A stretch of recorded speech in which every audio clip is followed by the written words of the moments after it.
Hi, everyone. Welcome. Today, we're here for Conversations from the Couch with Dr. Shira Olsen and Dr. Tori Schroder. Welcome to both of you. So excited to have you with us. Thank you. We're excited to be here. So you're going to be presenting at our annual conference, and the name of your presentation is Why Talking About Sex is Essential for Partner Healing, a Post-Traumatic Growth Model Following Intimate Betrayal. That's on Thursday, 10:15 at 12 o'clock or 10:30 Central Time, lasting until 12. So be sure that your clocks are set for that right time. Dr. Olsen, can you start with telling us more about the inspiration for your presentation? Sure. So we're proposing a new treatment model that is based on a post-traumatic growth framework and focuses not only on healing the trauma from intimate betrayal, but also addressing the impact on the betrayed partner's sexuality. And there's several factors that inspired us to develop a new treatment model. I'll just discuss two of them now. So first, we found that the current treatment models for healing after infidelity are not adequately addressing trauma-related symptoms and are actually promoting some interventions that are counter to what a large body of trauma research tells us about how to heal from trauma. And second, current treatment models are not integrating sexual health holistically into their treatment. It's often overlooked or completely ignored or pushed off until the couple is further along in treatment. And current treatment models often promote misbeliefs around sexuality that can contribute to further pain and trauma suffering. So we believe there is a strong need for a new model that accurately promotes trauma healing and use sexual struggles as a potential trauma symptom that is central to healing and not just an afterthought. And our model incorporates healthy sexuality into treatment, and it's based on an established empirically supported trauma treatment, and it's informed by sexological research. And even in the early stages of developing this treatment model, we had a clear vision that our approach would be based in the post-traumatic growth framework. And I think the end result is a treatment model that provides tangible resources for walking individuals through the process of healing the wounds of their trauma, while also facilitating an opportunity to potentially redefine and reclaim their sexuality in an authentically healthy and fulfilling way. I'm really glad that you mentioned sexual health and that that's a part of what you're incorporating into your new model, because sexual health is, in many times, sexual health is only looked at from reproductive or STIs. And so there's so much more to sexual health than just those two areas. Why do you think your model and this topic is important to sexual health? Yeah, absolutely. So when we think about the definition of intimate betrayal, as broad as that might be, right, it often includes a sexual infidelity or a relationship violation in some way, shape, or form that involves sexual intimacy. And individuals who've been intimately betrayed will report psychological symptoms that indicate a significant impact on their sexual health. So they might report adverse beliefs about sex, negative perceptions of themselves as sexual beings, intrusive images relating to sexual acts. Some of them experience dissociation during sexual activities, or they may abstain completely from sex. So it clearly has a negative impact, and yet treatment models are not addressing these symptoms from a trauma-based sexual health perspective. And we've often found too that sexual health is either an absent topic or it's sort of saved or pushed off till the end of treatment when clients are, ready to work on sexuality. Mm-hmm. And as we mentioned earlier, an essential component of our model is the utilization of cognitive processing therapy as a core component of trauma healing. This trauma processing approach clearly indicates that individuals will continue to suffer from trauma symptoms if they remain stuck in these maladaptive or unhealthy belief systems. And as Shira mentioned, individuals seeking treatment for intimate betrayal trauma report significant adverse beliefs about sex, as well as themselves and their partners as sexual beings. So the name of our talk absolutely reflects our stance on this matter, which is that talking about sex is essential for partner healing. And our model maintains that in order for holistic healing to occur, talking about beliefs around sexuality is vital for growth in the aftermath of trauma. What do you hope that participants will take out of your presentation? What's the nugget you want them to get? So we want participants to understand that sex is important for partners affected by intimate betrayal. There's suffering. This suffering is likely a direct facet of their trauma, right? Especially the suffering in the sexuality piece.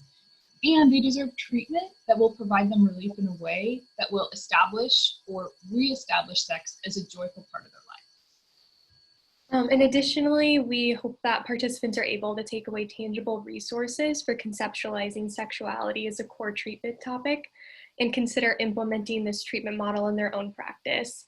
And we're just excited to see where this model grows from there and what others are able to integrate to make it that much better.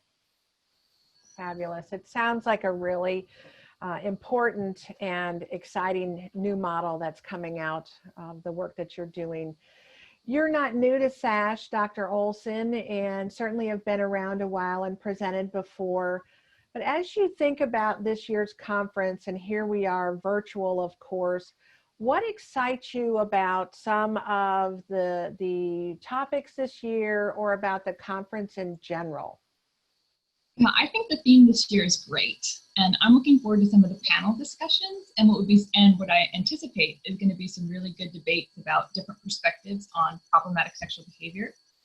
And I also understand that Elizabeth Smart is speaking directly after our presentation, and given the parallels between her, courageous story and the post-traumatic growth theme from our topic, I'm really excited to hear from her.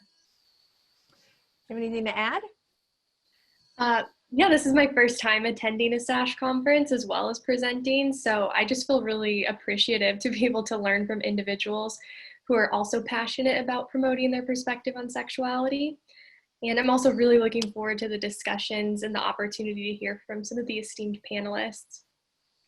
We have such a good lineup this year, and I'm really excited about many of the presentations we have. So many interesting and diverse topics that we're having, and having ASECT and ATSA join us is just a major bonus for our conference this year. So of course, here we are in this virtual world, and it's a wonderful thing for us to be able to see each other and spend time together.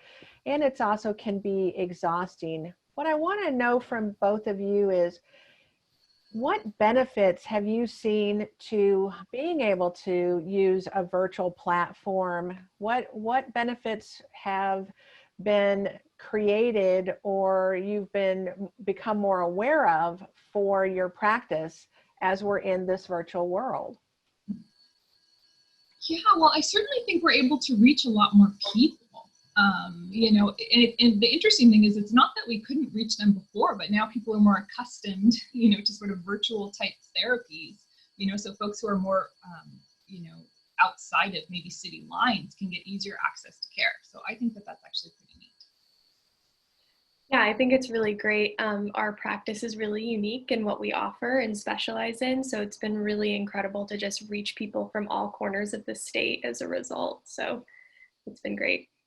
And I think that's a huge advantage where you do have such a unique practice and people have not been able to access that before if they had to come into the office. So now where they can access services of a variety of type and need, their clinical needs, I would assume, are getting met at a higher level because they have access to services through a video platform that they didn't have before.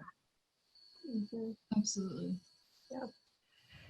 So you're online a lot, I'm sure. I'm still doing a lot of that. I know that I am. And I love that I'm able to see people, but it is pretty exhausting to be online so much. And I'm wondering what you're doing or encouraging your clients to do to bring balance to spending so much time online. And what are you doing to find peace to bring peace to your being, to help you get centered? Yeah, no, it's such a great question. I think that there's a lot more breaks happening, right? And honestly, it's easier to do when you're home. You know, you can just step outside, which is really nice, and like go for walks. You know, I have little kids at home, so I get to sort of step out of the room and then be with my kids. So it's been really nice to do that. Yeah. Yeah, I would have to agree. I think it's definitely facilitated a little bit better work-life balance for me personally, just being able to take like a mindful minute in between sessions, where otherwise I would probably jump on my phone or be on the screen anyway. So it's been kind of an interesting switch in that. Yeah, I think it's true. We have to really be cautious of, because we are working from our homes, that we're not just spending more time working, but really being mindful about getting outside, getting some fresh air, getting out of our seats.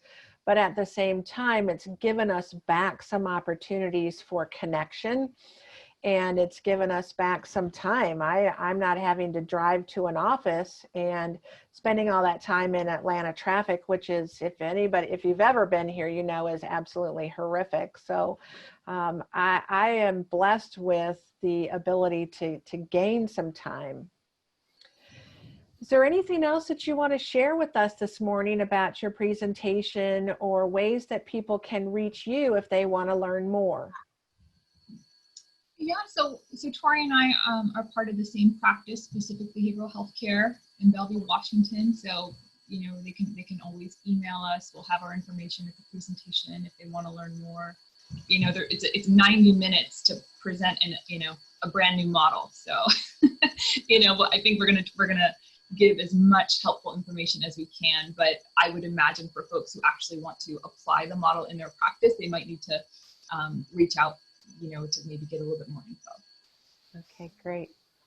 Well, thank you both for being with us today for Conversations from the Couch. So grateful that you're presenting and bringing us some new information to our conference. Again, your presentation is on Thursday, October 15th from 10:30 to 12 Central. And it's Why Talking About Sex is Essential for Partner Healing, a Post-Traumatic Growth Model Following Intimate Betrayal. Thanks again to both of you for being here, and we look forward to seeing you soon.